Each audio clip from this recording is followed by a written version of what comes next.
Yes, good evening, brothers and sisters. Good evening, good evening. We are about to celebrate the Christmas. We are approaching the Christmas now. I was not physically fit. I was down for almost 5, 6 days. But I thank God I'm getting better. I just want to thank all my fans. Some of them put a call to me. We have not heard from you. Is there any problem? And I explained to them I was not physically sound. But today I really thank God that I'm getting better. So that is it. So my family, everybody was down, but we thank God we are getting better now. Changing of weather, was coughing. The last video that I did, I think that was last week Sunday. I don't know. No, whether last week Wednesday, if I may remember. Yeah, that was the last video I did. So now we are back to stage. We know the eruption. I have two of my guests that is going to join me later in the day. I've seen a lot of video, what was going on in Nigeria. A lot of things happened. But I was watching it on YouTube, despite I still comment there. But we really thank God. We give God the glory that we are still alive today. So all my fans, followers, brothers, sisters that follow me on my page, on my YouTube, Facebook, God bless every one of you. With the time you always create to follow my page and like my video, God will bless you all. In Jesus' name.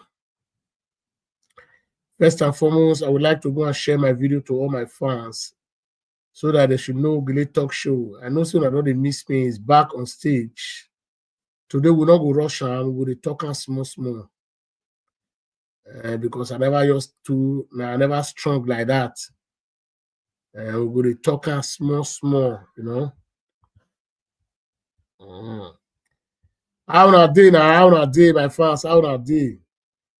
I want to see you guys on the comment section. I want to see everybody on comment section.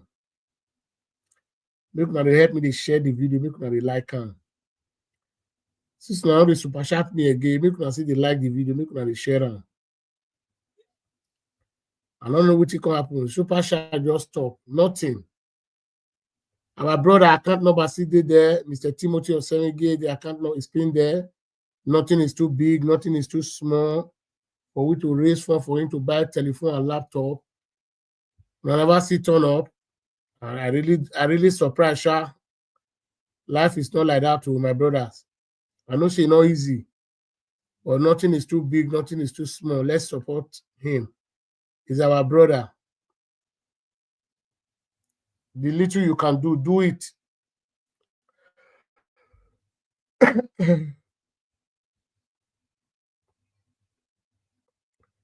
The little you know you can do, just do it. God will bless you.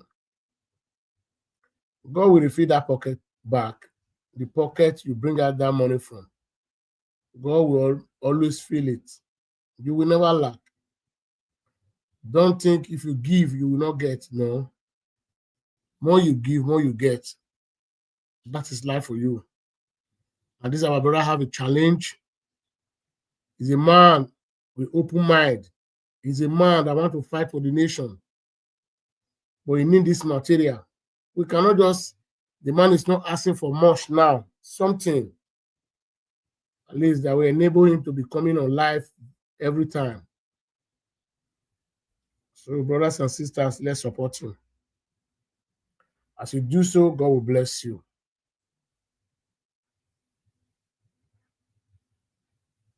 Let me share my video.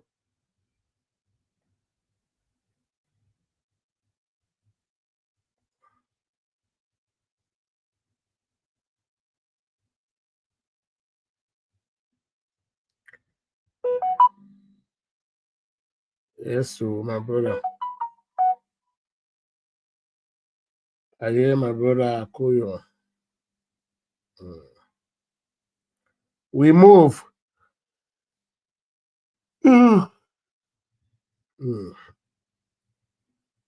What a direct way. But we thank God. It is well. We need to move on. We will not relent.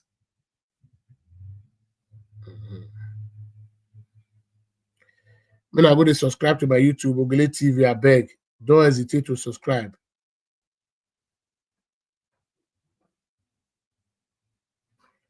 I want to be seeing all my fans' comments. I want to make a see una comment too on the comment section. Now, where dey Facebook, make una come join us for YouTube. Like and share, like and share.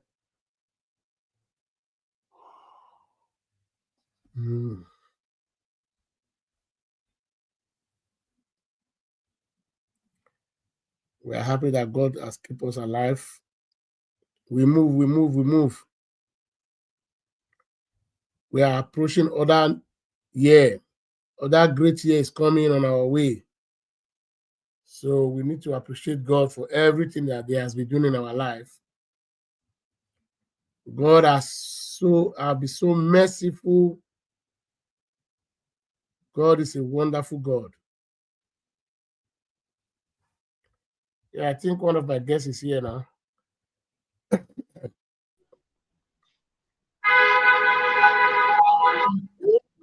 Good evening, brother.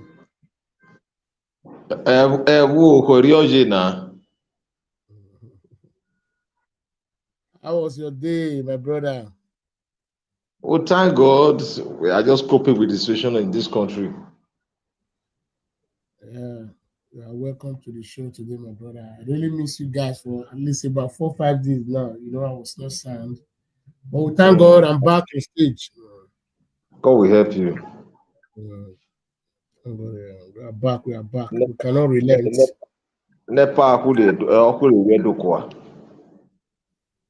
They will not succeed. They will really try, my brother. They will not succeed.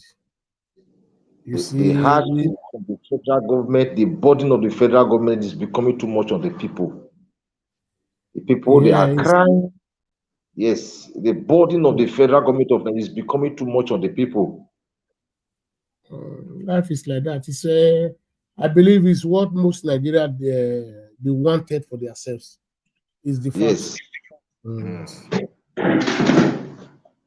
The government of APC for the past almost about 10 years plus now, they succeeded in borrowing money from all over the world, from even the poorest country on earth. They borrow money from them. We are not seeing any capital project in this country. Yeah, the government came up with different, all kind of tariff. Every ungodly tariff, the government came up with it. And the people are crying. A lot of things trigger insecurity in Nigeria. You are saying Boko Haram, ISIS, Al Qaeda, and the rest of them, they have link in Nigeria. Why would they not have link? A European man will not be involved in terrorism. They won't, because the government is always there for the citizen. Thank you, sir.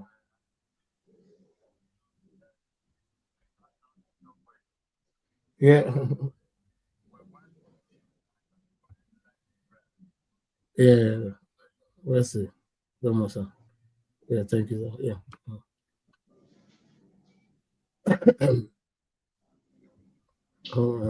So you see, Chris, we are coming to that area. I want to round up now so that we'll go ahead. We have a lot to discuss today because since I've been, you see, I've been watching YouTube. I've seen a lot of things that is happening in Nigeria. You see, you are complaining now. You know why you are complaining? You know why? Because you want the betterment of your people. But a lot of Nigerians, they want to live as a poor man. I'm telling you. 75% of Nigeria have that sickness. Yes, they do. Yes, they have, because let me tell you one thing. I always tell people, the government cannot kill everybody. The government, they have conscience. They know the world is watching them. They cannot execute everybody in Nigeria. It's not done in any way. Have you seen any country the government will just give authority, say, okay, the military, because if people doesn't listen to me, flourish everybody. If you kill everybody, who are you going to govern? You govern you and your wife? It's not possible. The problem Nigeria has, we have bunch of betrayers among the youth. Bunch of betrayers who doesn't know what is called integrity in life. They never know the implication, whether the money is from fire or from hellfire, or give it to them, they will accept it. So they don't care. So that one is aside. My brother, there was what I had, I think that was on Sunday. Let's go to the main point. You are welcome to the show today. God bless you, my brother. Thank you so much. There was a coup at 10 in the Benin Republic. The coup did not succeed. And the president gave order for our military for intervention. They went. So there is the coup did not succeed. But there is one thing we Nigerians should know, that Tinubu is joking with us. The president of Nigeria is a joker. So Nigeria has a fighter jet that can fly from Abuja to Benin Republic. But it does not have a fighter jet that can fly from Abuja to Niger State, that can fly from Abuja to Benue State, that can fly from Abuja to Plateau State, that can fly from Abuja to Borno State, to Kebbi State. But you have a jet that can cross the border to other country. Whether we are neighbors, you are going, once you cross the border, you are in another country. You went for intervention. They are not in war. That is a military coup. It does not, for me, I'm going to explain after my explanation, you will give your own opinion, my brother. My brother, let me tell you one thing. Those things does not concern Nigeria. Whether military is taking over in the Republic of Benin. Because that is eye service to Tinubu. It's eye service. Now, look at Burkina Faso. You see, Nigeria president, Nigeria leaders, they are disgracing themselves all over the world. The world now knew them. You were flying other country sovereignty. You were violating their airspace. Our Air Force airline now is in Burkina Faso. They bring the airline down with 11 military. They are lying to Nigerians now. They have not talked about it on the news. On that day, they intercept our airline, Air Force airline in Burkina Faso. They drop it. They say because that's a violation of their airspace. You must take permission from them. No, because the president is your friend. Because the president is behaving like Tinubu, a man that came into power. Once you want to be a president of Republic of Benin, you have entitlement of 5 years, like Nigeria and 4 years. After 5 years, you can recontest again for another 5 years. Do you know what the man did? The man amended the constitution, like the way the kind of watery National Assembly we are having, the rubber stamp National Assembly we are having now. The man went and bought all of them with money. Then I amend the constitution that the president must rule for 7 years. Now it will not be 14 years. If you are coming for the second time, it will not be 14 years. Those are what triggered the military. You see, Tinubu cannot defend that country. Tinubu cannot even defend Nigeria. He's defending other countries.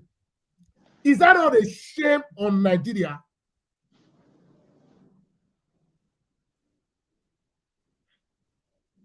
Now, if I'm to respond to your analysis now, I think I'm aware of what actually happened in the Republic of Benin.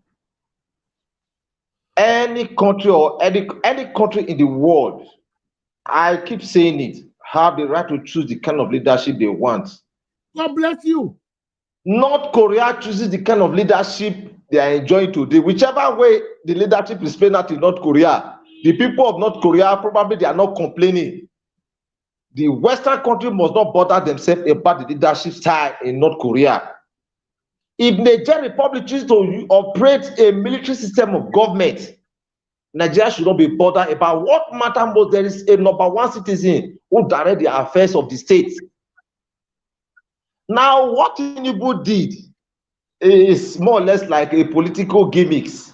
He is not only protecting Republic of Benin, he is trying to protect Nigeria, because we wanted that there was a military coup or a coup attempt in Nigeria. No, that one will not stop anything. If there's going to be a military coup in Nigeria, it will not stop it. It will not stop it. If there's going to be. Yes, you ask a question and you almost answer virtually all the questions you raised. Now, if you go to Niger State, people are running away from Niger State, Plateau State, Kwara State, and some of these northern states. The question I keep asking myself, where is Nigeria Air Force? They are in the Sambisa forest. Can they scan with technology to identify where these criminals are?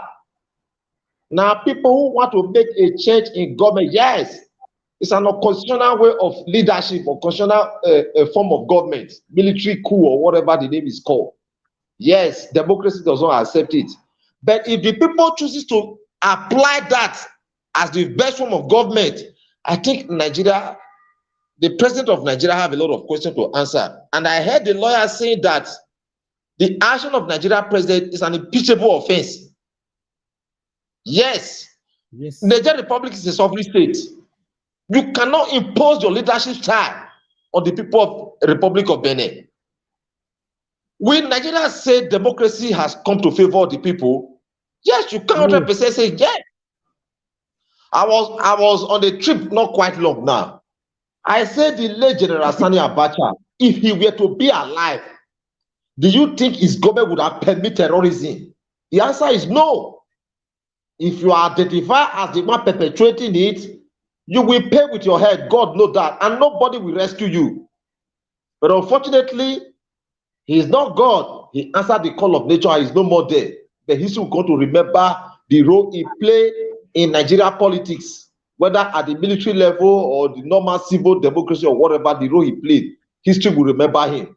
So I think Tinubu, to me, as a person, overstepped his boundary. Nigeria have a lot of problems unsolved, insecurity, a lot of issues. All that was not documented in the Quran, not documented in the Bible, they are happening in Nigeria today. Tinubu is unable to answer questions from Nigeria. Nigerians are asking questions. Then he now went, he want to go and intervene. Will Africa say democracy is the best form of government to us? No, the answer is no. The so-called infrastructure Nigerians enjoy today, they were built by the military. They were built by the military. Are you aware hospitals in Nigeria are on strike? They are on strike.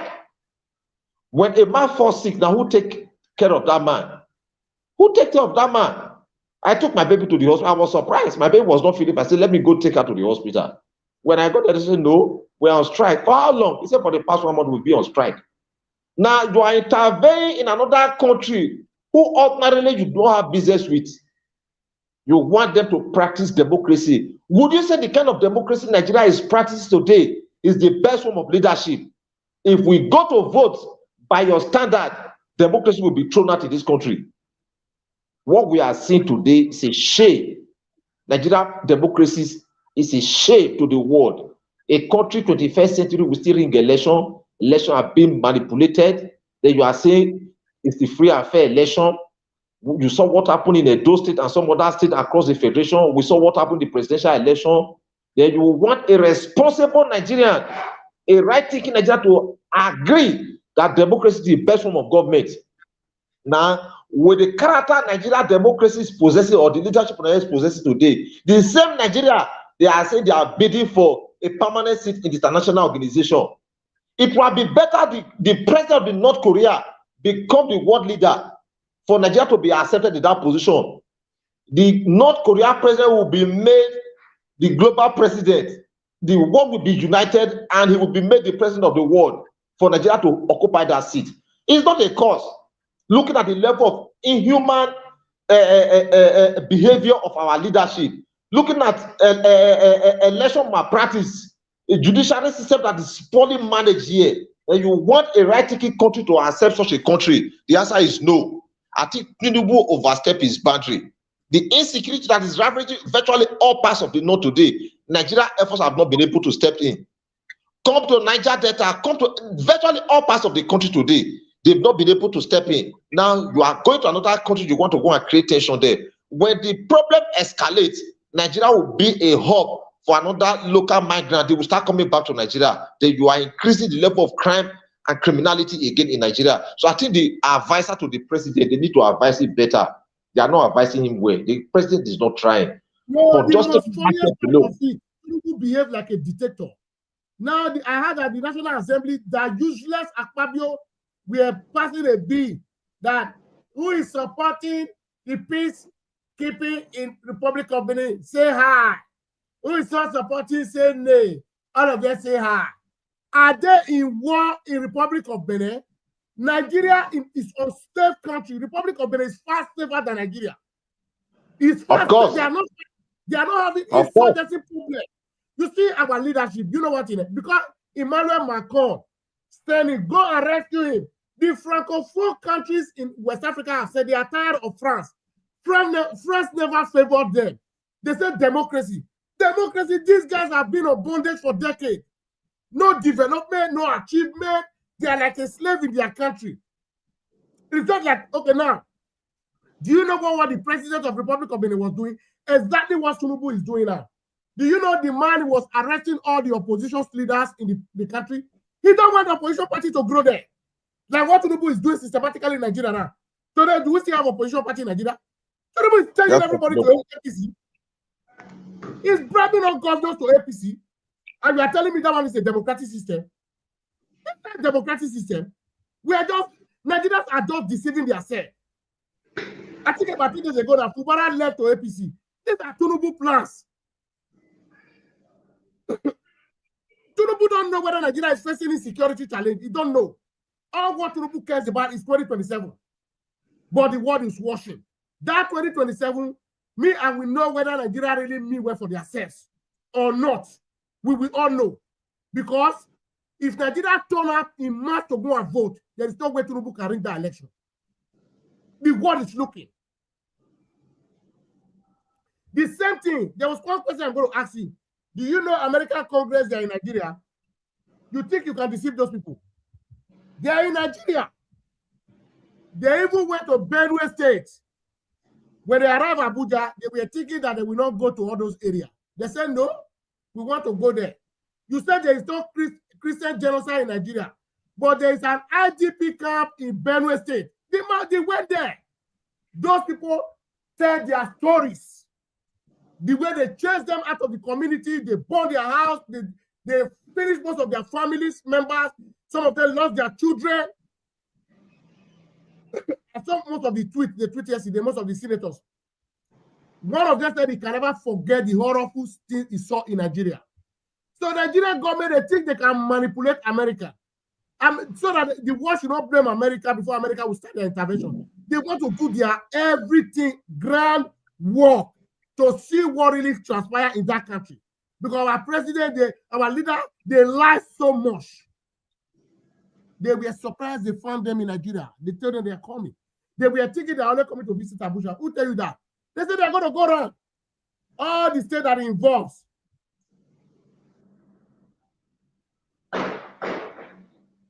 So my brother, go ahead. You see, the issue, the people leading this country, they are like a foreigner.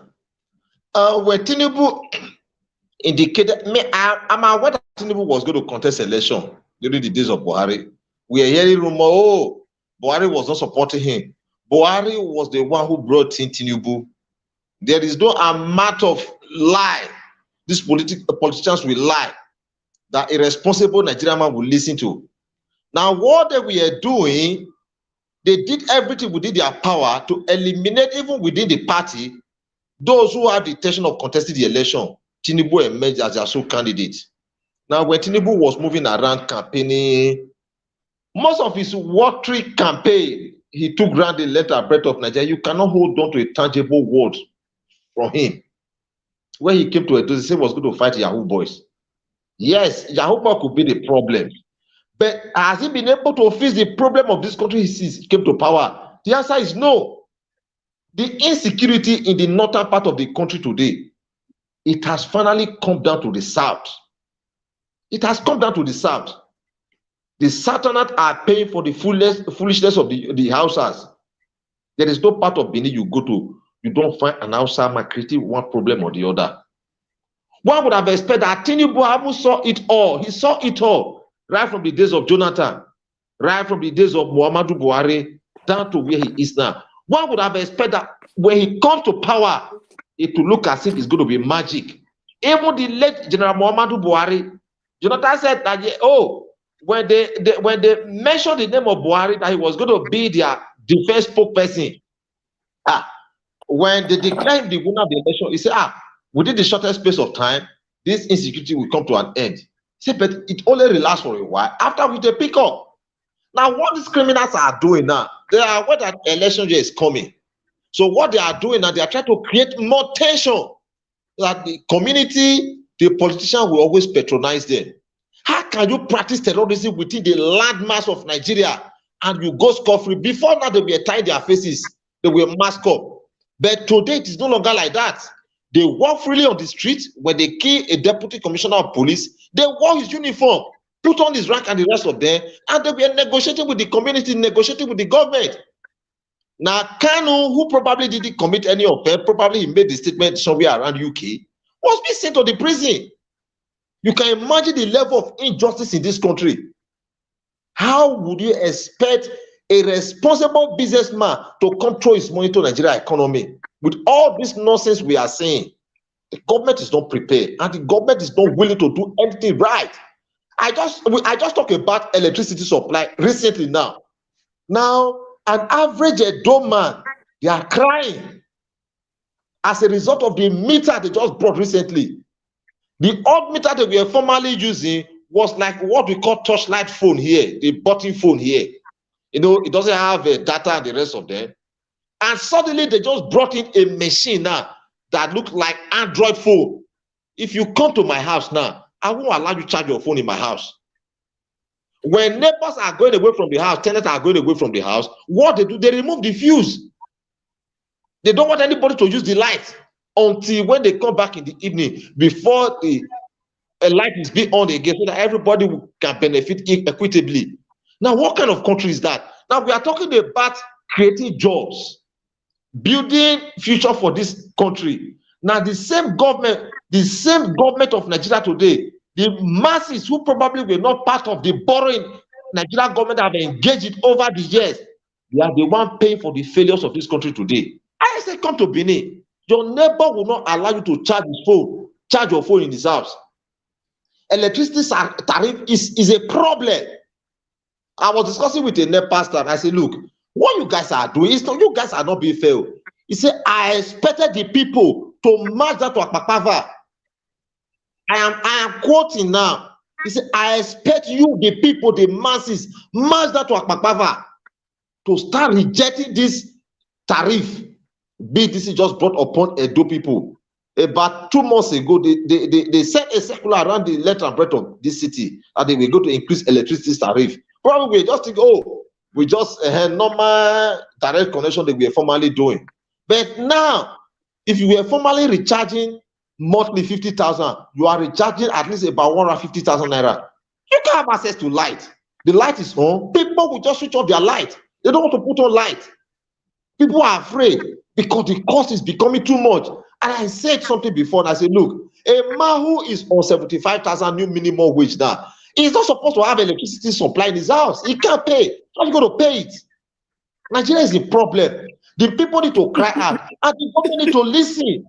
And this same government who have created more problem for Nigerians, he's still talking about 2027. No Tinubu, no 2027. But I also appreciate that God does not sleep. God will never sleep for the sake of the poor masses, because they are awake, they are hungry. The government doesn't care. What they are just after, they have to win election. When they win election, the masses will pay for their failure. You can see what is going on now. I say when you come to the city, a business environment, I am quoting you now, business environment, when you come there from the hours of 9 a.m. in the morning till at about 4 p.m. in the evening, they don't own their appliances. They don't own their electrical devices. They don't own it. Because when you put it on, you will pay times 20. Nobody want to pay. People are afraid. The government doesn't care. What the government is solely concerned about is how to make money for the poor Nigerians. It's almost a bedtime now. When you go to market, you go and see how people are struggling, trying to survive, trying to get a meat so that they can pay their bills. But the government does not care about anybody. Now, Christmas and New Year's approaching now. The government have not been able to sanitize our highways. They've not been able to put some machinery in place to checkmate insecurity. Now, the same poor managed government of Tinubu is sending our security personnel down to Niger Republic or Republic of Benin to go and fight a military junta. How can you fight a military junta? It's unfortunate those guys were not fully prepared. A military, you want to go and just with one single jet. Now their military are fully on ground. My brother, una go run. Una go run. You can't hear it. You saw the number of military coup, the successful and unsuccessful military coup in Nigeria. You saw the coup of Gideon Boka. You saw how he played that. So if there was a standard aggression or maybe a standard interference, you would have known the other side of it. So I think Nigeria, for now, under this administration, they don't have a priority for the people. What they are just after is how to win election. At least by now, one would have been able to be thinking that, oh, this man is trying to stabilize the system. He's not stabilizing anything. If there's anything evil this government have done to Nigerian people, if there's anything evil, is this increment in the electricity tariff. It has caused people a lot of problems. Bills are floating on. People are running home because they can no longer pay electricity bill. So I don't know how the government is going to intervene, how the social media outfit is going to play their role to make sure these people who are mindless, who do not care about the welfare of the people, understand what the average Nigerian man is going through. You can't use AC in your house. You can't use high electrical appliances in your house because everybody's afraid. People no longer put on their TV set. How would they get information? How would they have access to what is happening around them? So I don't know what Tinubu and this president administration minister for power, I don't know what they have at the back of their mind. They've not been able to create any job. From the very day he stepped into this office, Tinubu cannot tell you categorically the number of jobs he has created. Rather, the jobs that were created by the previous, they are taking them away from the people. So I don't know where they are taking this country to. They are talking about insecurity. These are where insecurity normally starts. People, the little job they were able to create for themselves. This same wicked and mindless government, you want to take away their job, and where do you want them to go? When they start creating problems in the society, you say you want to kill them. How can you kill them? There is no youth who ordinarily wanted to become a Yahoo boy. It is where the government of Nigeria pushed them to. That is where they are today. Everybody seems to be on the run.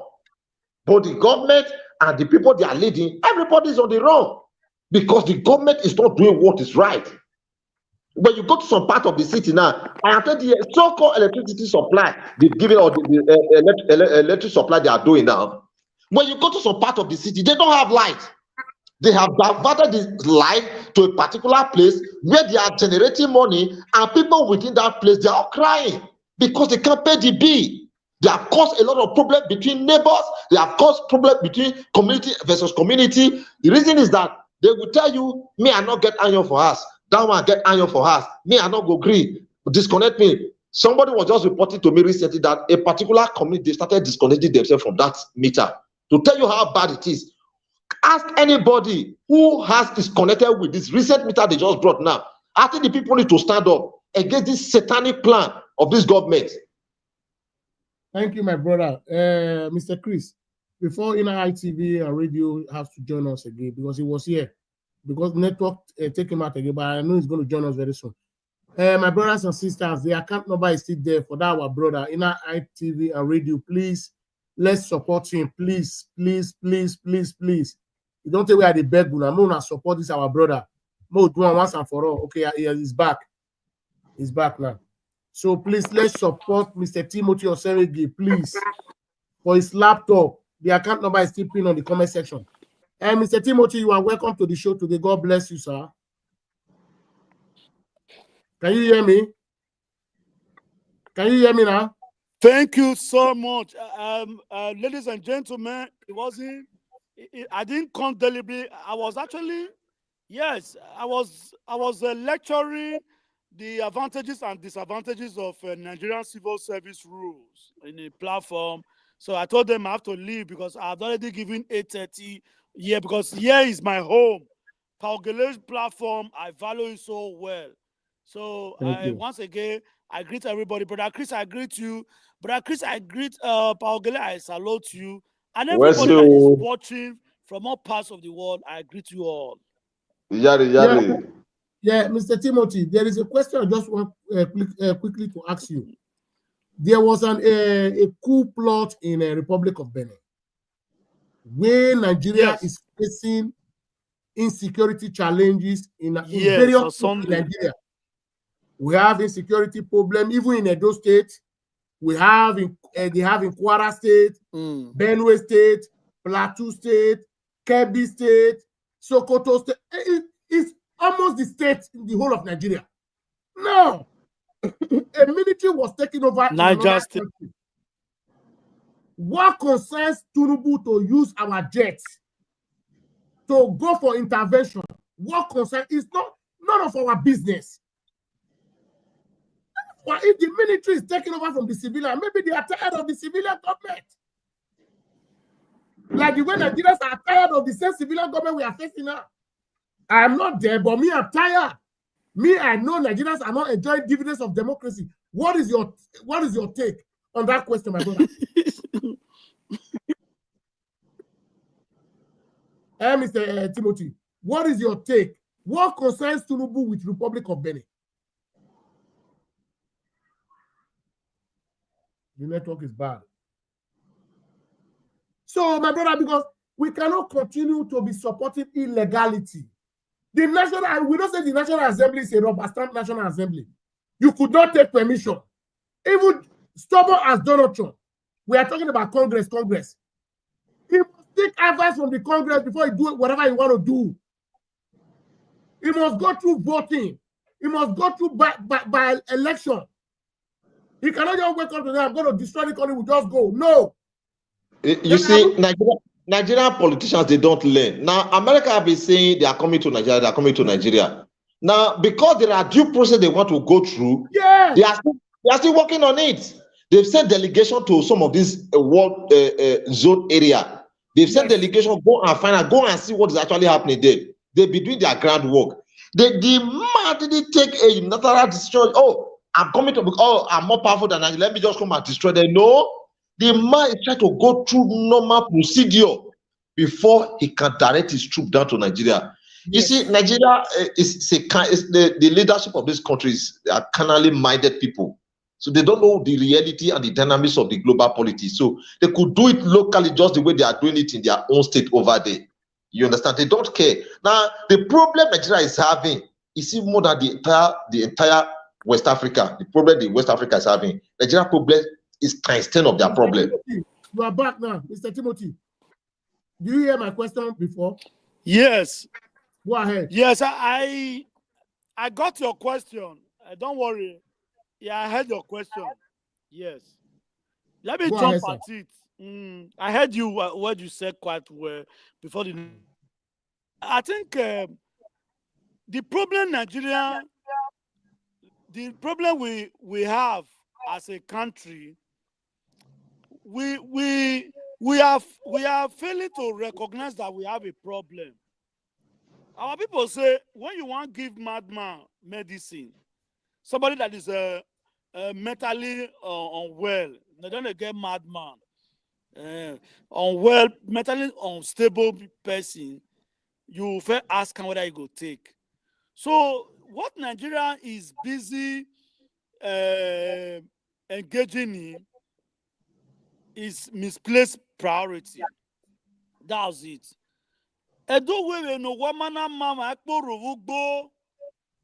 It's quite a fortunate way our leaders, they do not live and work with idiomatic expressions and proverbs.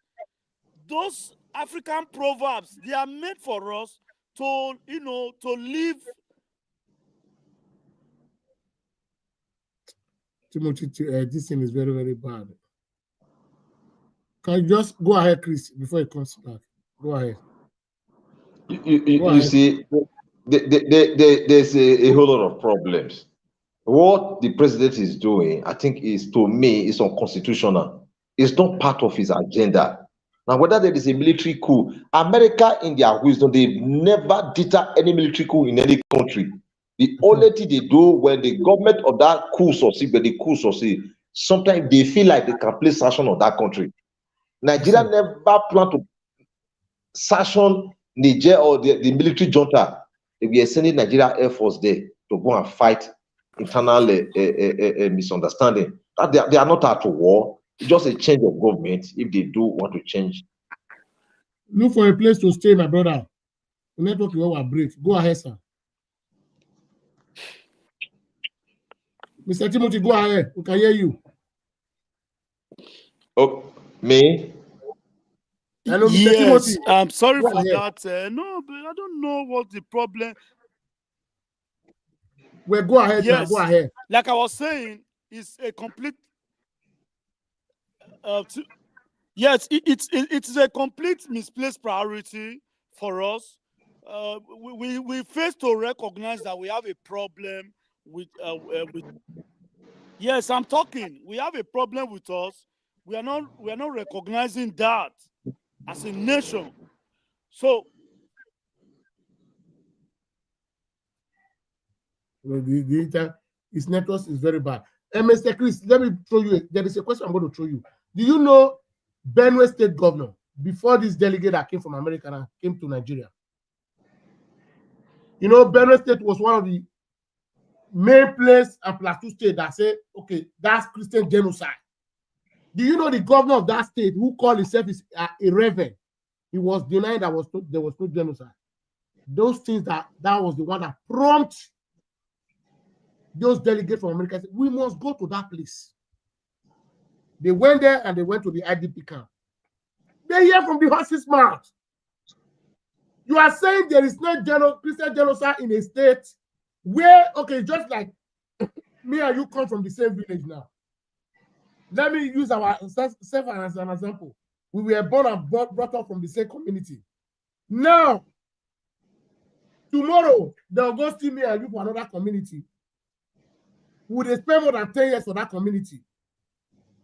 We don't already our home, they don't discharge us. We don't come out there already.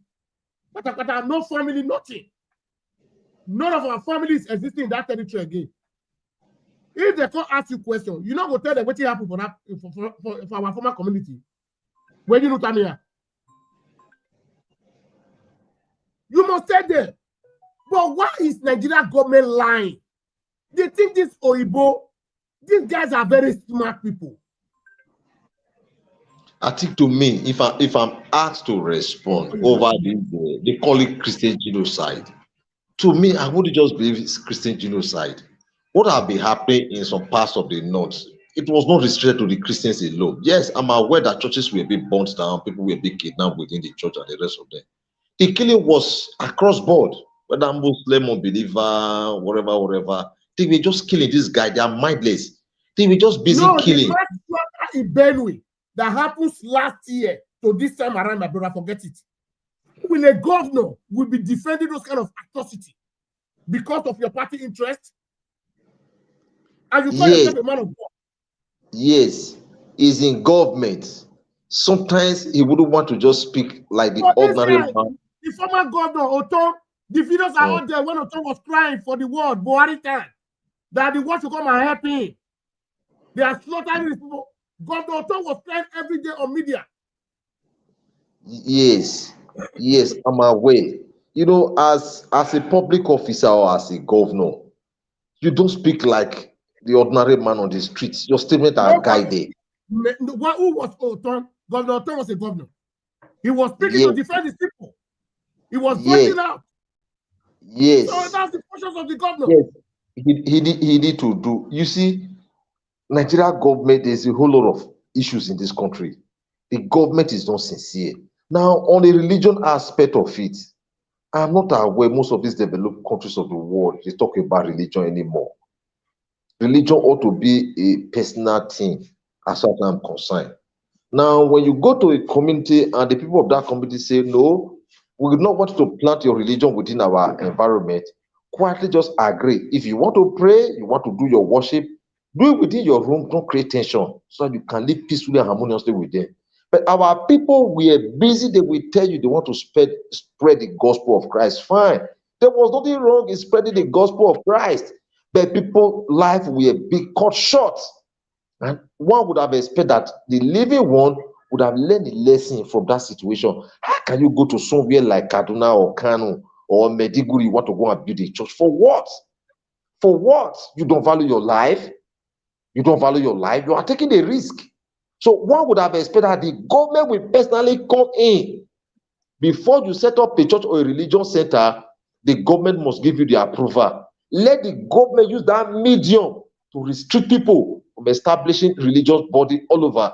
When you come to Nigeria today, you see, you guys are not in Nigeria. When you come to Nigeria today, there is no street you go to, you don't have more than 10 religious centers. They're always there. The question you ask yourself, can they mesh to be one? And each and every one of them have their directors, have their CEOs. You understand? Sometimes they're not even from within the state. If you come to Edo State now, about 85% of the churches in Benin, they are owned by the Igbos. But when you go to the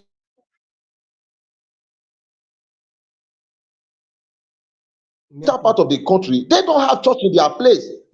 So one will say that, oh, the reason why this guy is doing it is just for economic reason.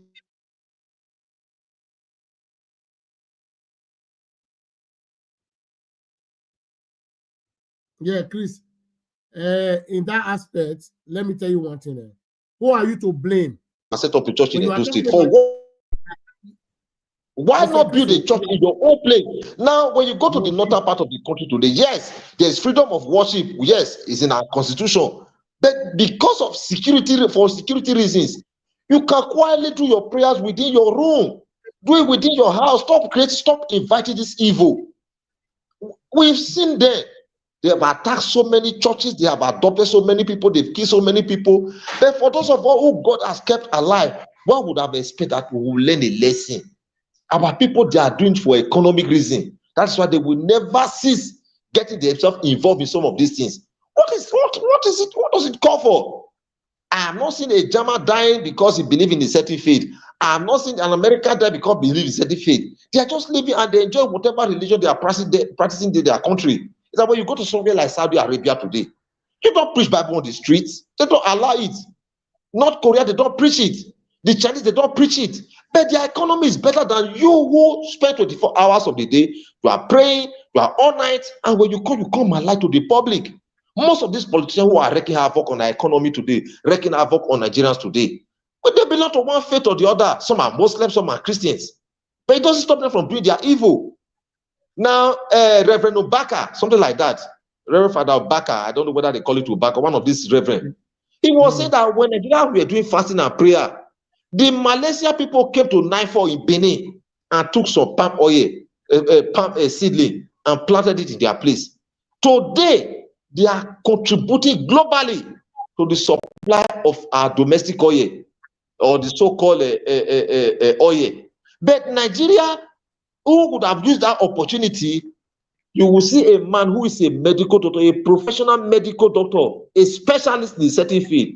You will just see, he will just tell you, God has called him. He's no longer a medical doctor. He wants to go and preach the word of God. Why must you study medicine in the first place? If you know God actually called you, why did you take that field as a medicine, as a medical personnel? Now you've been trained, the government have invested in you, the society have invested in you, suddenly you are pulling out. Most of these things, they are being motivated by their own personal greed. I must tell you the truth. No, when you go to market in Benin, let me tell you, when you go to market in Benin, you can barely hear. The number of people who come preach in Benin, when you go to Ring Road, when you go to New Benin, Kiosa, and the rest of them, 99% of them, they are Igbos. They are never Benin people. Why can't they preach in their place? Anambra governor did something. You see, he was just finding a work, trying to balance this religious issue. He said, no, if you have a church, I don't want you to be preaching the market. Market is a place where people do business. Religion is not allowed in the market. Stop bringing your religion to the market. Go and preach in your church. When people want to hear the word of God, let them come to your church. Why are the Igbos bringing churches down to Benin? Why are they preaching on the street when you are supposed to be asleep or when you are waking up? They are on the street playing their band, they are disturbing everybody. Is that how Christians ought to be preached? Is that the way they preach in your country? You that is talking to me now. 4:30 in the morning, 5 o'clock in the morning. You know these things that you have been explaining, who are you to blame? Yes, the government is to be blamed. You guys are the cost. Do you know why? Do you know why? We have a church here now. For example, if I don't want to go to church, you cannot come and force me from my home. You guys are the cost. Because why?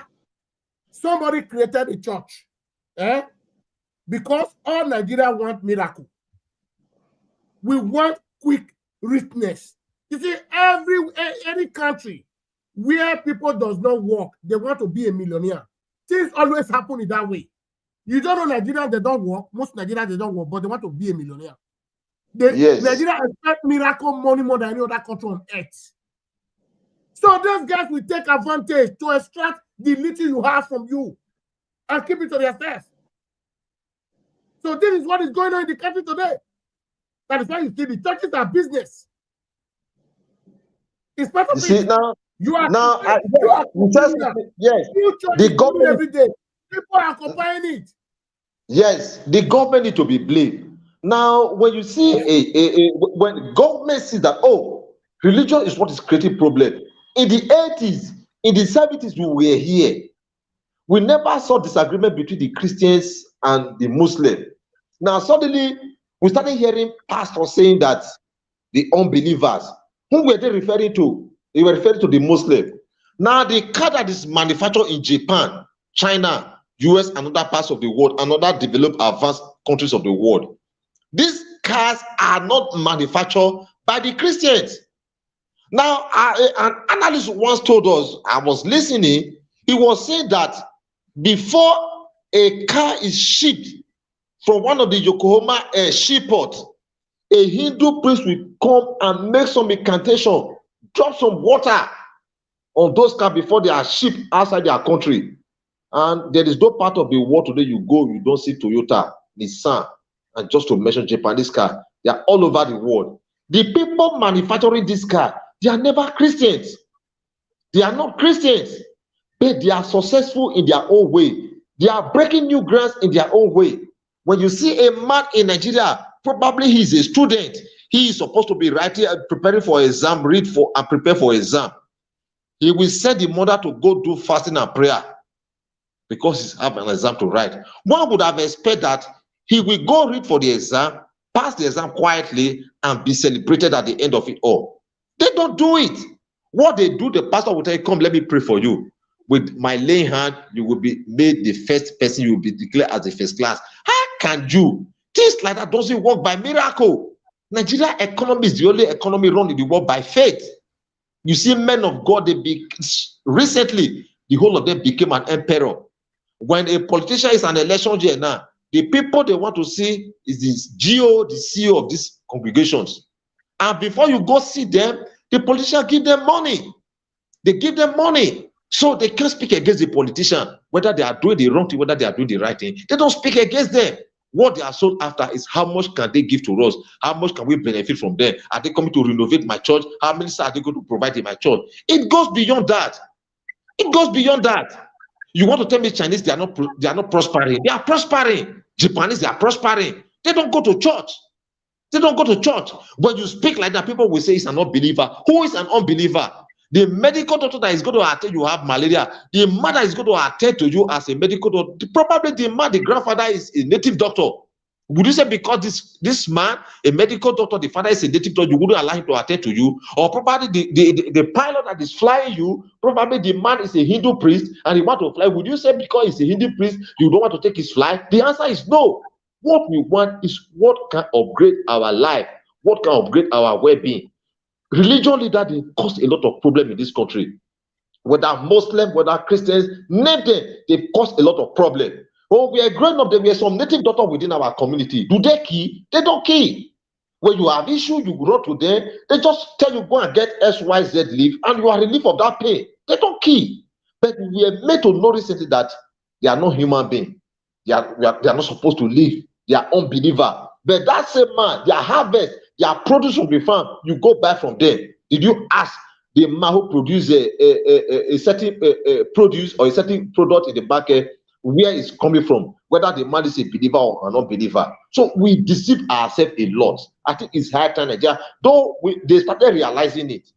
They started realizing it. When you wake up early in the morning, between the hour 4:30 and 5, ordinarily you are supposed to be meditating. Probably you have an assignment, you have some job to do. Somebody's already shouting at the junction. He's making a hell of noise. He doesn't care. Probably it's a newborn child within the environment. And that child needs to kind of stabilize him because probably he didn't sleep well over the night. He's monitoring the child is about to sleep. They can't wake up that child. You know, when some time ago, my enemy had some little challenges. Now, the very day I came back home from the hospital, there's a beer parlor close to my house. They were playing unnecessary music. And I decree, even while I was on my sick bed, that man will not win an election. Even in his own booth, he will not even win.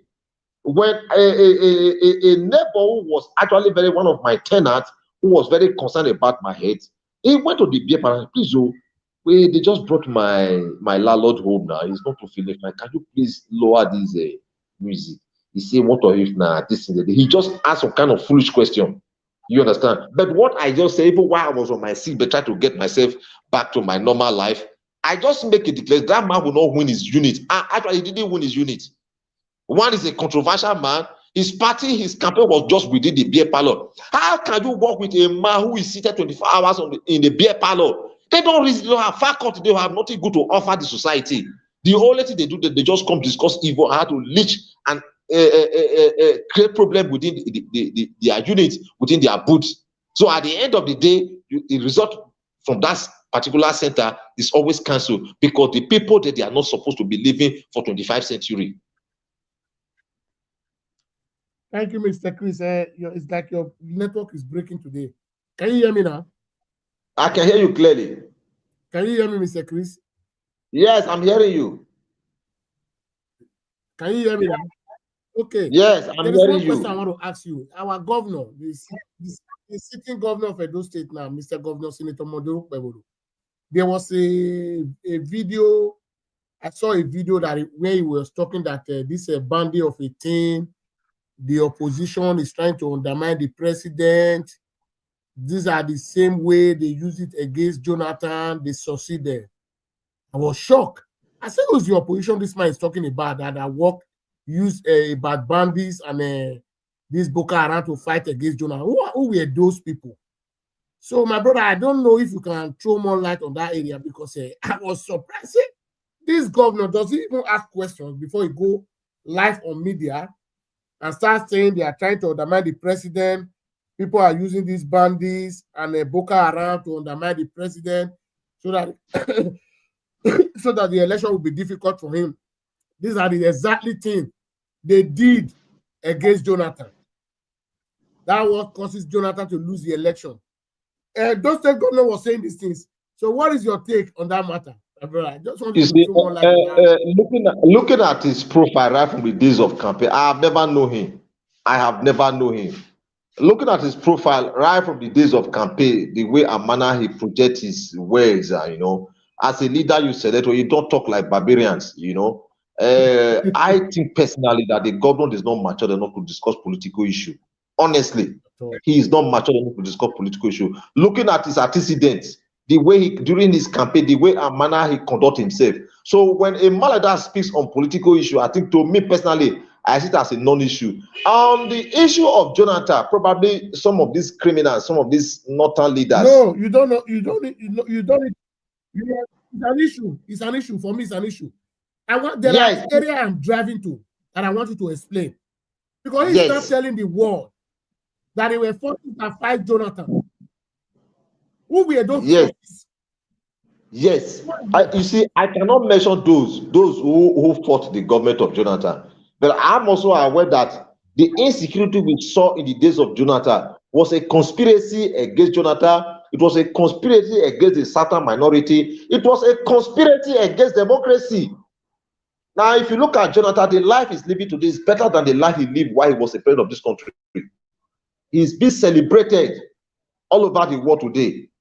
They know, I think as some of these political analysts from the north saying that the northerners, Nigerians, they owe Jonathan an apology, and that is true.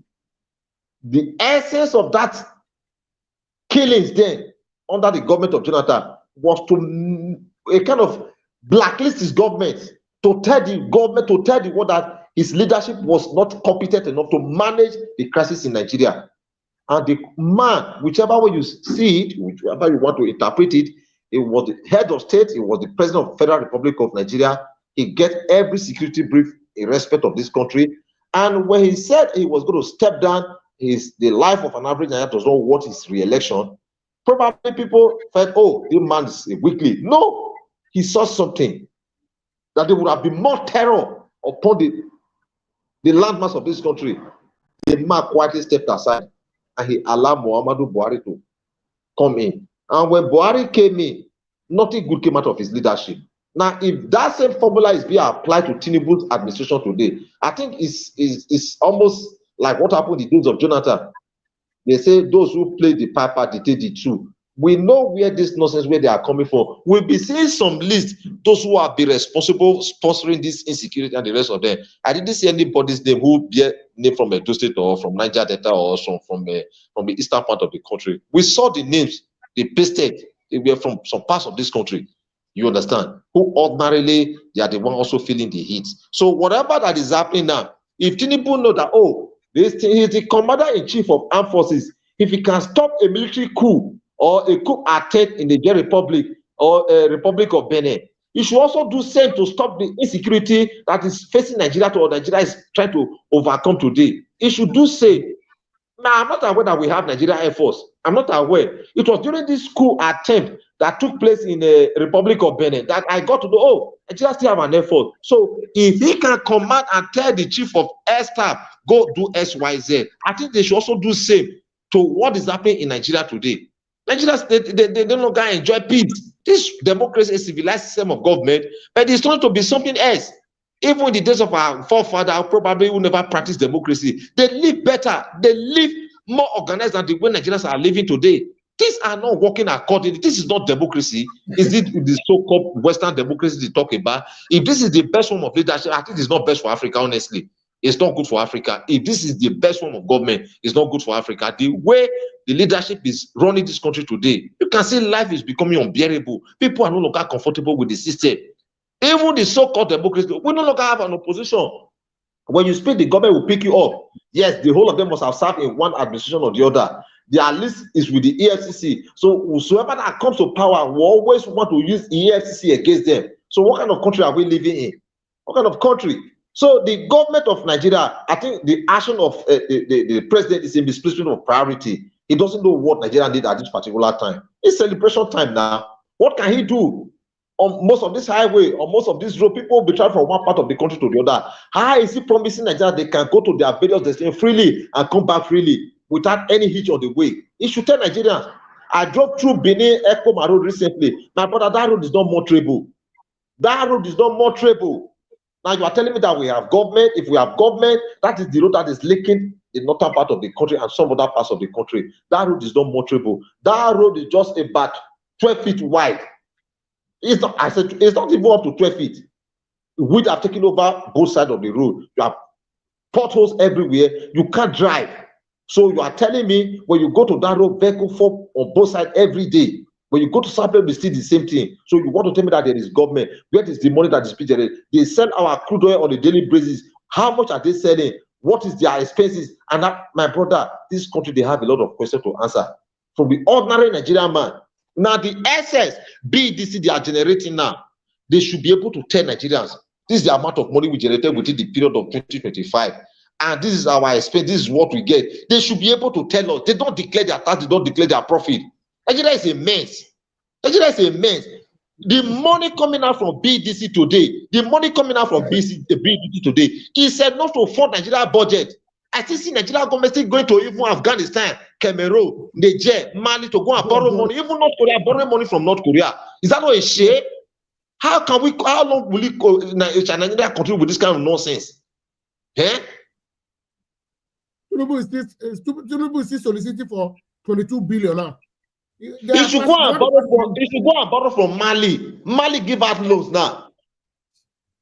Mali give out loans now. Let them go and borrow from Mali. Mali is our neighbor here. Let them go to Libya and borrow money. China is too big to be borrowing Nigerian money. Let them go to some of these poor African countries like Somalia. Let them go and borrow money from there. Let them go and borrow money from there. Look at the money. They've so borrowed that most of the assets in this country today, they are owned by foreigners. Yes. They will never pay you the truth. They are owned by foreigners.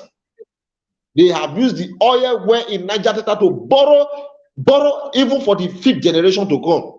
They have borrowed, but we are not feeling the impact here. We are not feeling the impact. We are not seeing the dividend of democracy under this APC-led administration, right from the days of Tinubu, Muhammadu Buhari. Buhari came for vengeance. Now, do you know if you are in Lagos now, and probably your name is Ogele, Edo State, the moment they see it, they will not give you your PVC. They will not give you your PVC. You know my grandfather's name. You know my grandfather's name. My younger brother in Lagos, the wife registered. Do you know they didn't give you PVC? Because they feel that, yes, they believe that we are from the East. That's what they just categorize. Oh, you guys are from the East.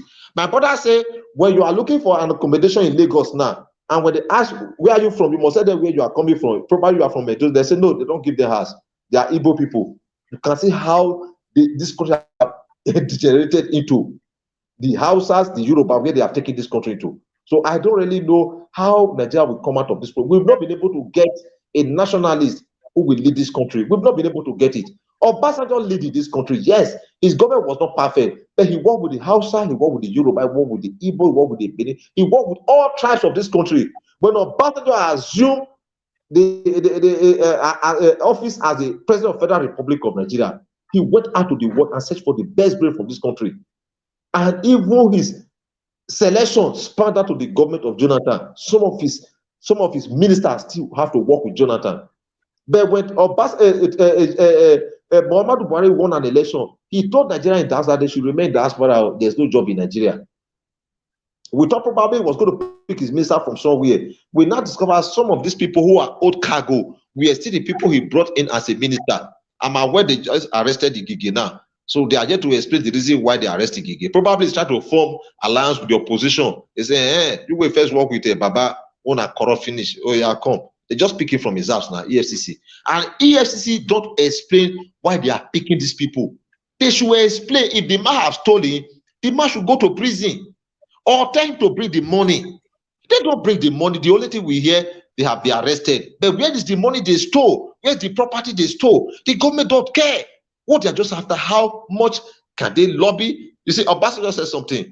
A governor was arrested for a crime for money laundering and the rest of them. Then EFCC now detained the man. The man went on behalf of the president and the rest of them, negotiated with these criminals.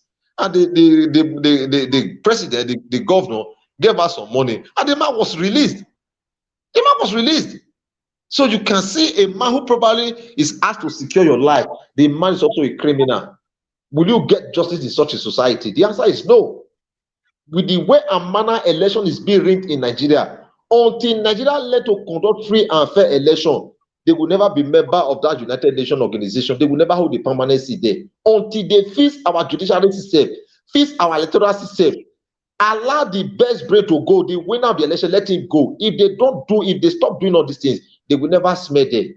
Because they have created a lot of problem for this country. The school you attended, the secondary school you attended, that school have a boss then, have a messenger, have an accountant, have bosser, have everything. We have people who were working for us in the school.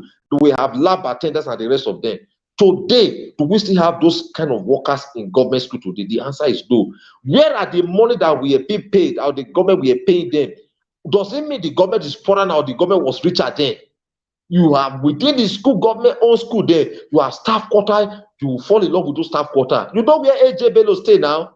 If AJ Bello goes to that, yes, kidnapper will take it away. You know, when we go to that lodge there, you don't want to go back home. You want to stay there. Quiet, decent place. It was in the forest, you know now. That place now forest now. That place now forest now. But when you go there, you don't want to go back. Quarter, principal quarter, vice principal, all of them have their quarter. Yes. Huh? When you go there, you don't want to go back home.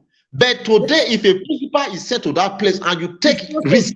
Yeah, because the principal quarter is close to the body house. Yes. The area of body house. Yes. There was a river beside the body house. We go there. Yes. But if a principal there and go to that place today, that principal will be kidnapped overnight. That principal will be kidnapped overnight. Where are we going to? The government doesn't care. Was there any security guarding the principal? Then there was no security. Yes, the school was fenced. But you should know the location, the distance from the school down to where the principal was staying there. Nobody go hot there. Sometimes committee will just go there. We want to go and greet principal. They just play host to them, have a chat with them, and they come back to the principal. They are happy. The committee, they are happy. Standard school, which but the kind of school we have today, they don't have those facilities. They don't have those things. Does it mean that the government is poorer today? That the government cannot provide buses for most of these schools? And most of these buildings we are celebrating, we call school today, we are built by the military. Yes. We are built by the military during the days of Ali and the military government. Civilians don't build; they destroy what they met on ground. That is what they are doing. That's what they are doing. Would you say the government of Tinubu has favored Nigeria? The answer is no. We are seeing a lot of burden created by this administration of Tinubu and the former head of state, General Muhammadu Buhari. The problem is the problem Nigeria is trying to solve today. In terms of insecurity, some of these people, their name. They are always fingered when it comes to this insecurity. They have not been able to tell Nigerians what is happening within the northern region. Israel is here. Israel just joined us now. I'm seeing him. You are welcome, sir. Thank you, Mr. Chris. Good evening, sir. Thank you. I greet you. You are analyzing it, and this is a fact. You see, when we continue to tell Nigerians that you have a captured institution, they just believe that, you don't like, especially when it comes to where we all come from, Edo State. Like, it's been captured. Anytime you want to speak truth to power, they label you one or two things. This is astonishing. Like, I don't understand how our government deteriorate into something like this. You now have sycophants now taking the order of the day. You see, our governor was being asked a question of the insecurity in Edo State. He started citing that the problem we are facing in insecurity is that they want to remove the president. Yeah. This is the same thing they did to Goodluck Jonathan. But he failed to understand that they are just talking about your state. And you are talking about your presidency. Why is everything that has to do with your state is going towards the presidency? What concerns us? Exactly. And secondly, this guy also failed that it is the same his party that removed Jonathan. This was the same your party allegedly having meetings to do with John Kerry, who was then Secretary of State to Barack Obama. You were the same people. And they not the same your party. The likes of Tunde Bakare, the likes of Wole Soyinka and co, Jide Kosoko. You were seen protesting. At that time, you have the right to protest. Nobody was disturbing you. No Nigerians was disturbing you. You even carried Jonathan's casket and said Jonathan must go. You guys labeled him Jonathan as a Nebuchadnezzar. That he was acting like a Nebuchadnezzar. He was using Nigerians' life to play politics. The same person you are trying to say they remove him now was the same person who was telling Jonathan. That was on November 6th, 2014. He wrote on a newspaper saying that Jonathan is using Nigerians' life to play politics. That the insecurity, everything stops at his desk. So who is the person receiving briefing of security briefings every day? It's the president. Who is the commander-in-chief? He's the same man who accused Jonathan of using Nigerians to play politics. In your watch, the same Nigerians are actually been dying. How many Nigerians have been unalive? In your watch, we start having Lakurawa. We started having bandits. We started having Boko Haram. We started having ISWAP. Yours in your own regime. You couldn't do nothing. And now you are running in circles. The only time you know that our militaries were active is when the so-called Talon, the president of Benin Republic, failed capturing the institution just as the way our own is being captured, and the people rebel, the military took over. I'm not a fan of the military, but when the military see the concern of the citizen, they took over. They wanted, in that case, before you know it, you have ordered the Nigerian Senate to grant that you took Nigerian military down there. So what happened in Sambisa Forest? So we don't need our military to go and stabilize what? Another country. Can you imagine that? So in all ramifications, you're going to check that we have a failure, a systemic failure in our country. All you want to hear is Akpabio. Instead of Akpabio to delegate on the issue that concern us, national security and the lives and property of the people, he's talking about that. He's telling the Senate people, you know, our mommy, the mommy of the house, have just cooked. He said he's going to have a dinner with you guys. You guys are invited for the state dinner. The mommy is like a mother inviting his children. You are calling our lawmakers children of the wife of the president. This is a disgrace. Very, very the same you who knew that the office of the first lady has no legal bearing. He has no backing in the constitution. Nothing. You are just using the taxpayers' money to talk to them when we are going through hardship. Is it not the same number 3 man that came to Edo State to commission 7 tractors? That was telling that our governor was telling that we have he needed you know, you are the number 3 man, you need to go and bring my predecessor. Can you imagine that? It's a governor telling the number 3 man to go and bring his predecessor, the fellow governor, to go and bring him in the state. First of all, you don't. That is why we're telling you that you have no idea of how government works. You have no right whatsoever in the constitution to order an arrest of a predecessor. You have no right.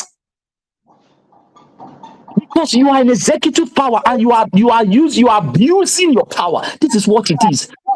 If you don't know, a lot of people will start having sentiment. They say, "Oh, he has the right." Okay, this is what he did during when he was training a private citizen who claimed to be Obi, that he shouldn't come to Edo State. Section 45 does not give you the right to act to do that.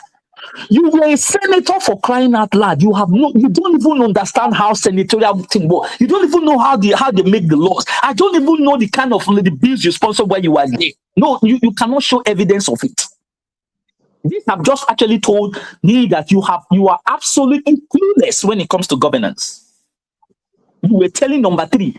You thought you were using it as political statement. You didn't know that you were using it to hit. You're shooting yourself in your leg. You are the number 3 man. You have the right to go and bring Obaseki to come and answer questions. What kind of stupidity is that? What kind of stupidity? Are you now the EFCC?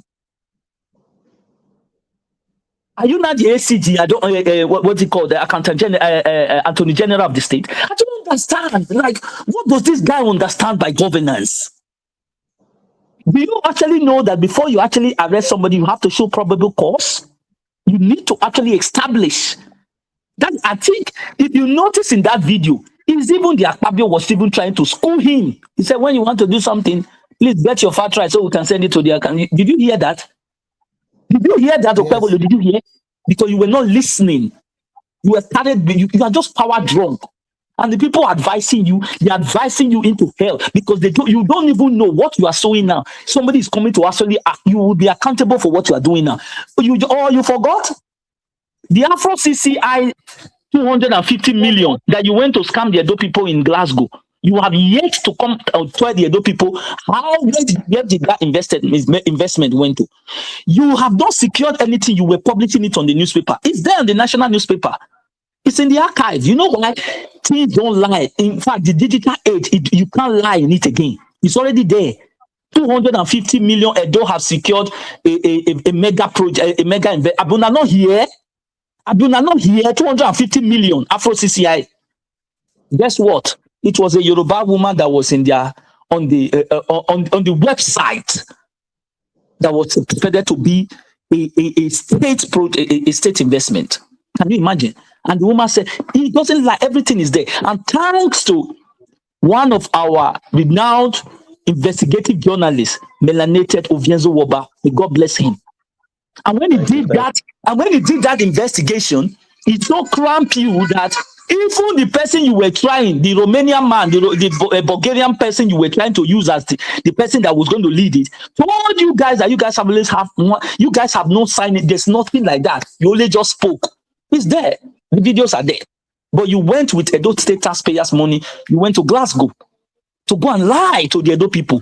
The Edo people have not asked you that. You are not telling your predecessor to come and answer questions. You have no answer questions on why you are still in office. No, if you think you are just going to, you are not, because this is what is called accountability. You were telling the Edo people the other day, lying to them that you don't talk, you are a practical governance. How is this practical? When you say practical, you have to show your workings. This is how it works. You don't just talk and say, oh, I don't talk too much. Me, I'm just my own style is practical governance. Practical governance, you have to show your workings.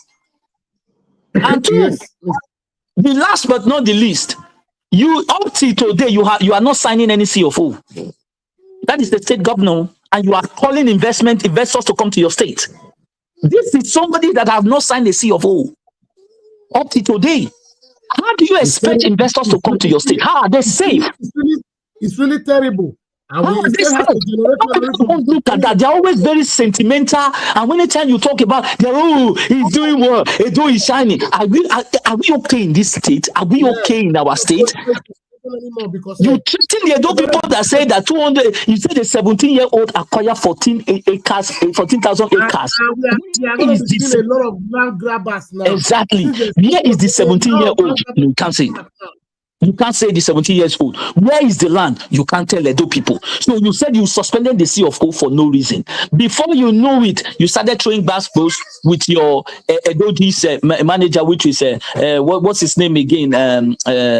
The one that was I've forgotten his name. I will remember his name. I don't know. Yes, Anthony Passager. He's been sacked because the Prescott thing that he actually did, the Prescott land that he actually revoked, that led to Anthony Passager's, sacking. You see, this guy has no understanding of how government works, and the Edo people are just carried away. All you want to know, he's fixing road. Now, first of all, when you want to, they look at the Benin Sapele road, he's going to do it. Why did you see? This is the most. I've never seen Edo has more politicized like this. What is the executive list of the federal government? Is it not the federal roads? Is it made for the state? Yes. Now, if you also look at it, they will tell you, he's building churches, he's building road, he's constructing a market. Is market made for the state government? Is it not for the local government? I also know that this guy is also clueless. The first time, just barely 2 weeks he came into office, he called all the 18 local governments to submit an audit to him. I'm like, where is this uncalled for? This is unconstitutional. So you don't know that it is federal, state, and local government. They are supposed to be autonomy. Why are you telling them to come and audit? Hey, this guy. Well, I don't understand, Mr. Ogele. It's baffling. It's very baffling. This man will draw it. It's straight to you guys because you live in a civilized environment. For those persons who probably they are still here, sometimes some of them see it as normal. They see it as a way of life. So irrespective of what the crime the government is committing against them, they don't even see it as something. They don't see it as something. I've been laying emphasis on the newly distributed smart BDC card that is on the street of Benin today. Businesses are folding up as a result of electricity supply in Benin City. The people need to cry out. But everybody is in pain, trying to bear the situation, It costs, if you produce, let me say, a pure water now. If you produce pure water, probably before now, a bag is produced with 10,000 naira. I am telling you, a bag of pure water is produced with 20,000 naira today. The people are just managing the situation. The producer are managing the situation. The consumer, they are managing the situation. On the long run, everybody is crying. But nobody have wake up when I say we are going to see the government, we are going to see the BDC chairman, we are going to see the director, nobody is speaking, but everybody is complaining in their private room. Nobody is trying to pull out and tell the government, no, government, we don't want this kind of a thing. We saw what happened in the Edo State election. After the election, before and after the election, the role the government and those who probably felt they own the role they play. Till today, even Astro himself have never wanted to come and speak as an opposition person. So Yes. that is the country we find ourselves. Yes, he has never come out and speak as an opposition man. You cannot just be quiet. You don't have to play politics. You just hand over the state. You are waiting for the money. You are waiting for the next 4 years. You are waiting for the next 4 years. Yes, in the next 4 years, come again. No one will take you serious. They will take you serious. Yes. Why OB is still relevant in tomorrow? Despite he lost the election.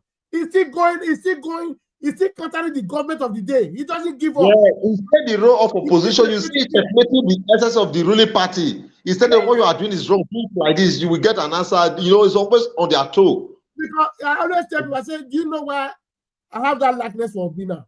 If Obi has crush in his cupboard, definitely as Tinubu, we arrest Obi. I'm telling you. He would have arrested. Yes. He will arrest him. Now, my brother, my last question for every one of you today here. What is Nigeria? Where are we heading to? Is Nigeria going to be a one-party system? Because why? According to Sahara reports, allegedly, but I know Sahara report is always authentic reporter. Whatever you see there is authentic. That was the first report that said there was a coup plot in Nigeria. Even the government denied it, but also will go ahead and publish it. Later, the government come and agree, accept it, and it was a coup plot before. Now, we heard that each of the governors that was decamping to APC will be given 250 billion. A senator, 1 billion. It's a Sarah reporter. House of Rep member, 500 million. My brother, where did it means that the money the president is borrowing now, that's the money, he's already spending the money for election. Because we have not seen any infrastructure that the government is involving. Because of what the borrow to the have borrowed. I never see anything. Anything tangible that I invested our money on. You went to borrow a huge amount of money. We are not seeing the security problem, nothing to write about. No roads, no electricity, no good school, nothing, no good hospital. My brother, what is your take on that matter? Now, if I may speak on the issue of the opposition party, I think the opposition parties, they are still asleep. But they're also afraid of their life because their life is being threatened, even while they stay within the territory of this country. There is nothing like opposition party as far as Nigeria is concerned today. It's just that sometimes once in a while, we see Atiku responding, Peter Obi responding. I think the man that is actually playing, because probably he controls the media as a reporter, and he has used his media so well to disseminate some information, critical information to the populace. Ordinarily, Nigerian government and most of these media houses, they are also with the ruling party, and most of these media, they are still owned by politicians, so they have a way of influencing the system. I think the ruling government today, I think they have fed the people in terms, and the opposition party have fed the people in terms of checkmating the excesses of the ruling party. And sometimes I just make a reference to the former candidate of the PDP during the last election in Edo State. One would have expected that he would be the one speaking against the nonsense of this present administration in Edo State, but the man kept mute. Probably in the next 3 years of the debate, he will also come and want to contest for another governorship election and the rest of them. Nobody will take you serious.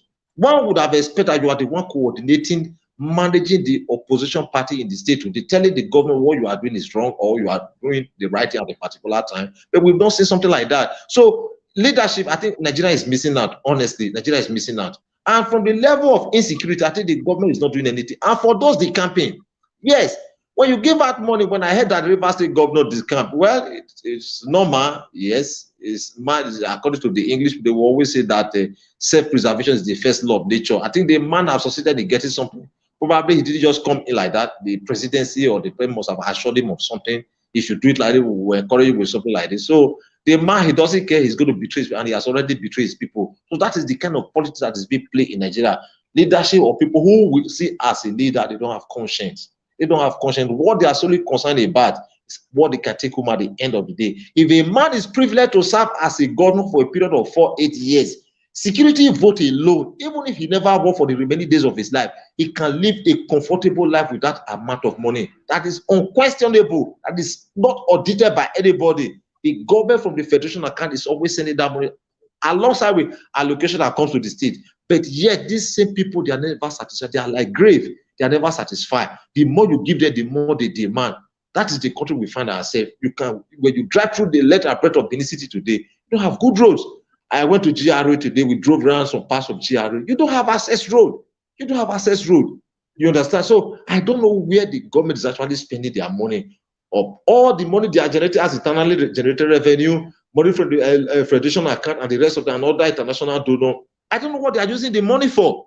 I don't know what they are using. They are saving money. And another thing, let me just make reference to what Israel just said. Why is it that the Edo State governor is not the peace mouth of the president? Whatever he says is always targeted to the president, always talking about the president. Election is gone past. This is time for you to work. Deliver your promises, all you can pay, all you told, all you promised the people that you were going to give to them. This is the time for you to disseminate those information, those dividends of making to the people. But you are not doing it. You are always talking about, oh, the president love Edo people. We don't want the president to love Edo people. Give us security. Provide basic infrastructure that can make life easy for the people. The governor is not doing it. The governor is talking about politics. It's a practical man. What kind of practical man are you? Everybody understood how you came to power. Yes, it's no longer a big news. But the man, one would have expected that for people to forget and forgive easily. The man, by now, one would have expected he have started doing a very nice and a good job. So the people, oh, even if he's not doing like this, at least with this thing we don't do, we go appreciate that. The man is not doing anything. The man is, I say I went to GRA, Ugyokwe, Ihama, Bandre. I drove around today, my brother. No road, my brother. There is no road. The only place you see good road in Benin is somewhere around the front of a former specialist hospital along going to Saple Road. That is the only place you have good road. You don't have good road in Benin. There is no good road. We must stop pretending. We are only lying. We are deceiving ourselves. Both politicians or the media, we are deceiving ourselves. We are not helping the situation on ground. Whether you are a governor, you have the best car today, you will not fly that car on the air. You will want that car, the tire must touch ground. And where are you going to drive? You must drive through the road.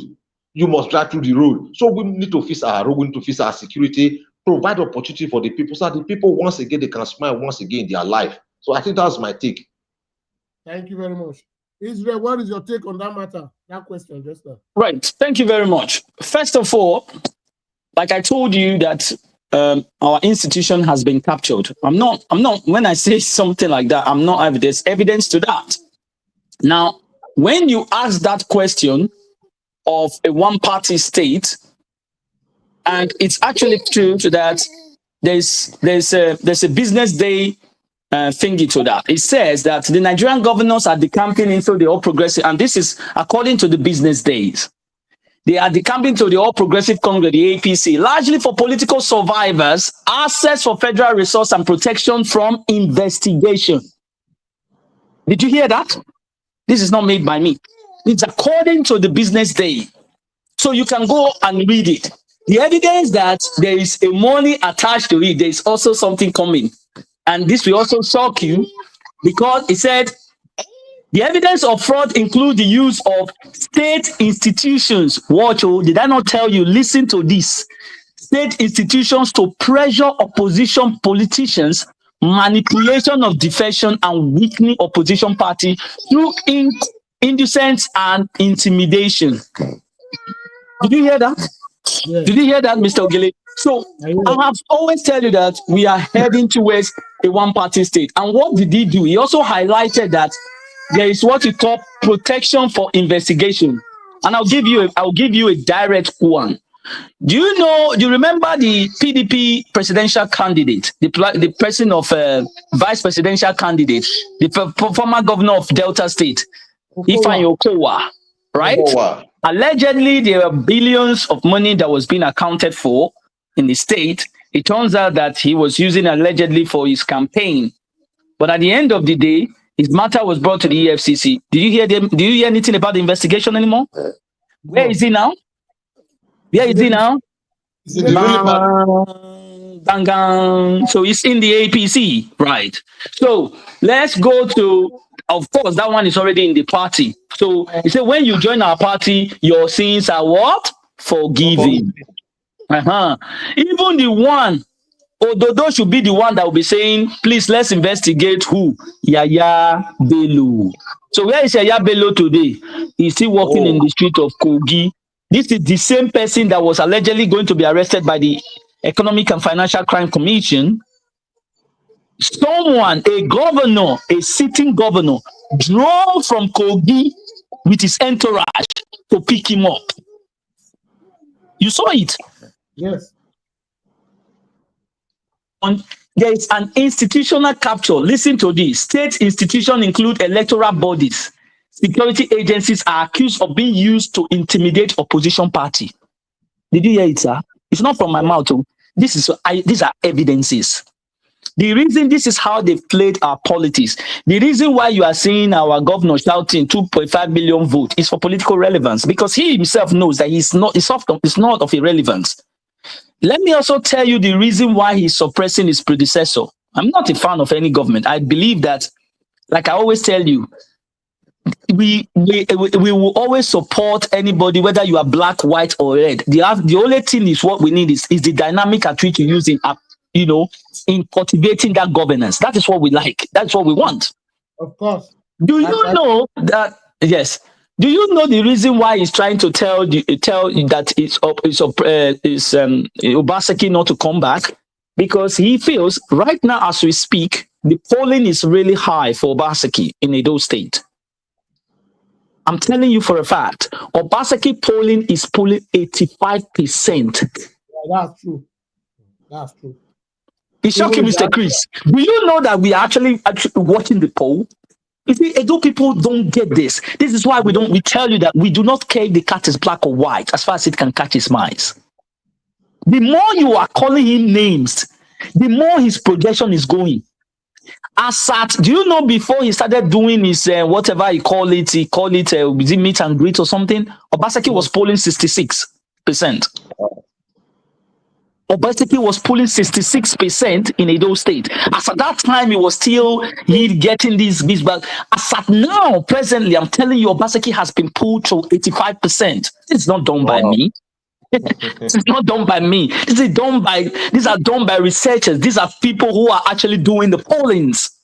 Am I not the one that tell you here that according to the African Polling Institute, that 89% of Nigerians does not support the Tinubu's administration? Yes, Google it. Just go and get it. Yes. I'm not the one telling you. Yes. I'm not. It's just that is what people don't get. You are calling this guy. What you don't know, that Obaseki, he has a plan. And this is what you don't know. That guy is so calculative. It's using what I called intelligent juju. That's what that guy is using. It's using intelligent juju. Because what you don't know, from the way we used to poll, how we poll that, we then look at the political terrain of what is going on in Nigeria, coupled with Edo State. The APC has no bearing. They have no ground. At all. Their polling is falling because of their rhetorics, their ways of governance. These are the factors you put. Then you don't place Obaseki with what all Obaseki has done on all his legacies. The Edo people can see the evidences. I'm not there in Edo now. Mr. Chris is there. You can ask him.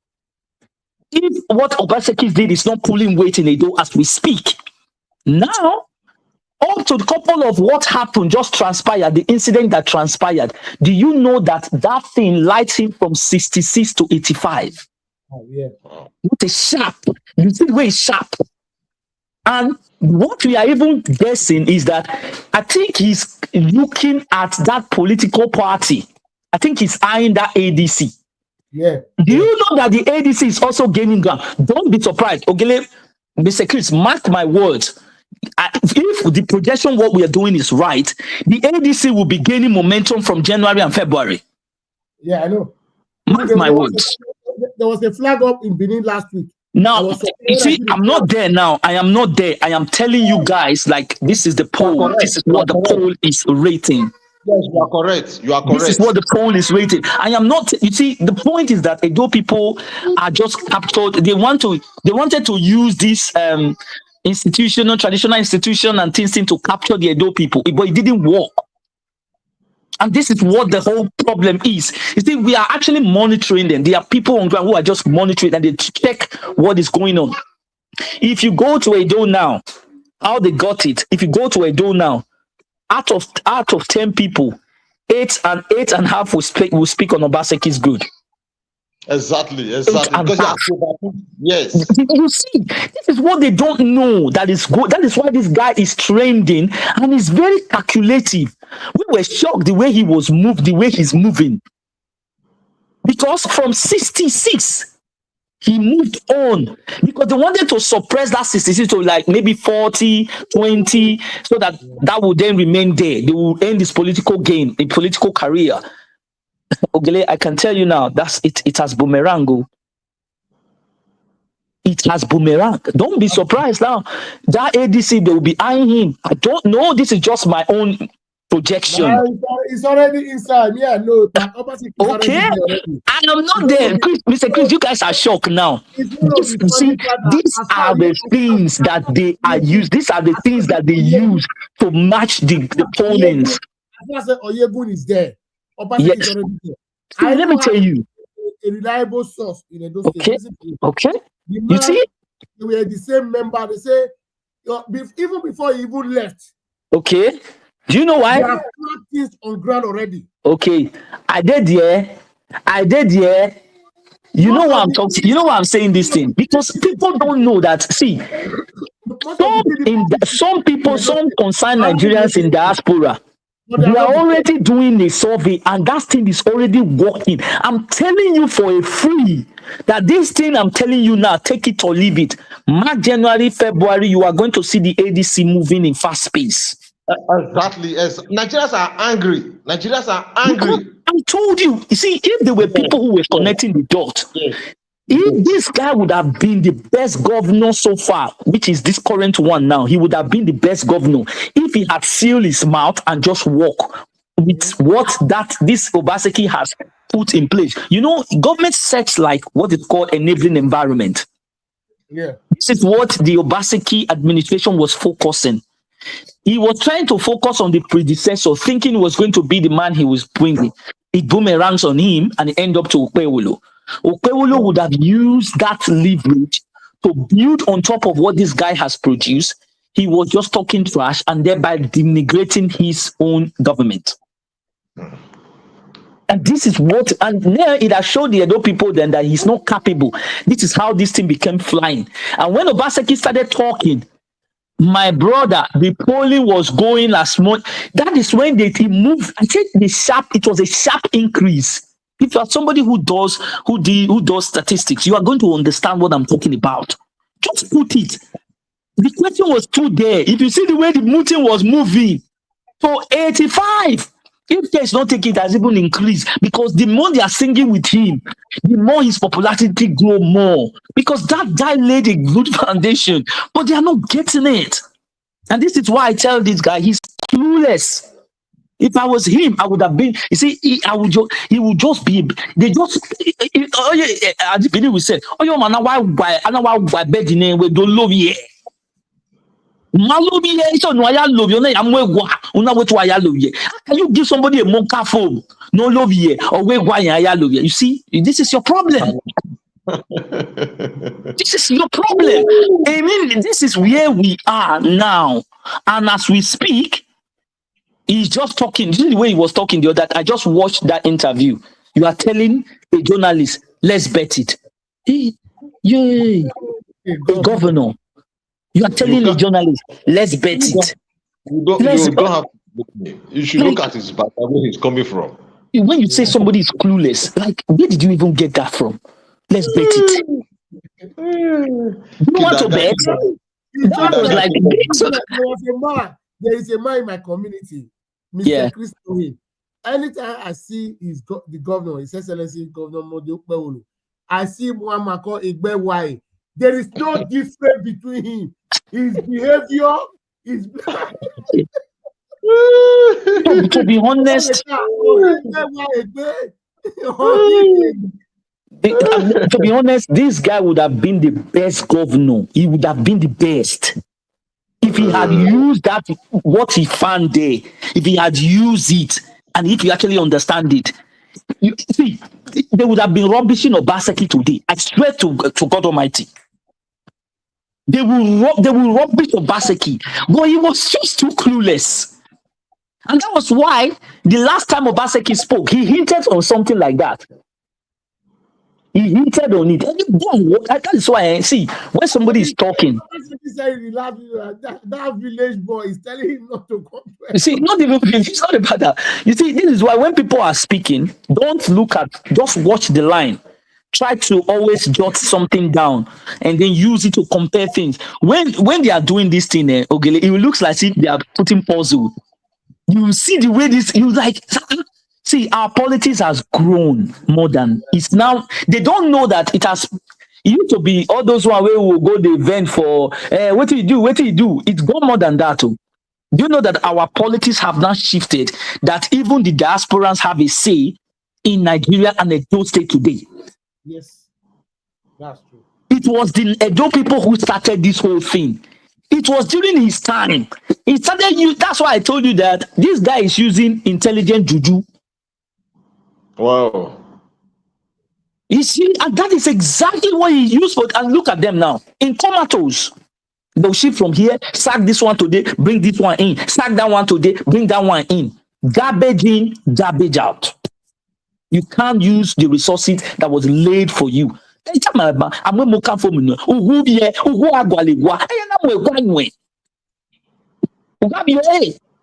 bet it.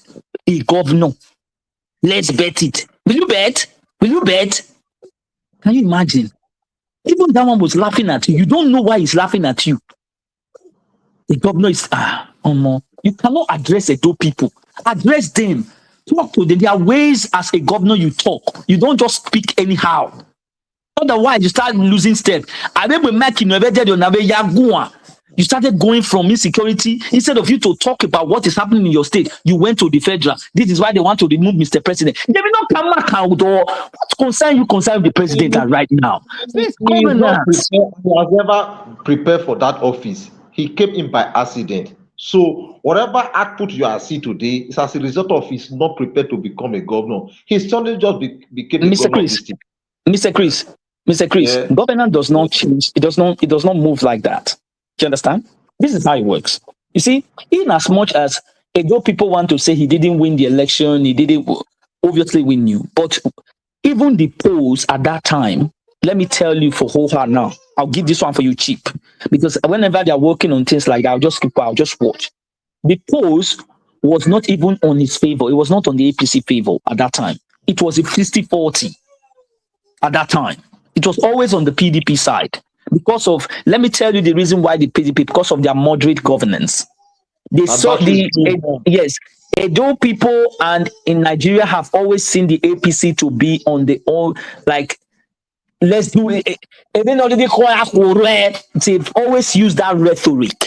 And that rhetoric have not healed them good. Even after his governance, even after he won, it doesn't change the reality on ground. What matters is that's why I told you just now, my style of thing is, I do not care. Sorry, let me just wrap up. I said, I do not care if the cat is black or white, as far as it can catch its mice. I don't care whether they ring you in or they don't ring you in. What is important for the people is deliver the dividends of democracy. Simple. So, Mr. Ogile, I'll leave it here. So if you want to sleep on the Mokanfo, let him go and continue his government. If you don't want to say, oh yeah, why here? We no tell me president here, a 2.5 million vote of your never fuel. Well, we'll see. Thank you very much. Mr. Chris, thank you. It has been a while. It has been a wonderful day, great day today. God bless you, Mr. Chris and Mr. Israel Semota. I really appreciate both of you for the time you guys, both of you created to come and join me on this live video. I think we are going to call it a day now. We'll continue from where we stopped today. I think tomorrow I'm going to see you guys on the next broadcast. Good night. Have a nice day. Thank you.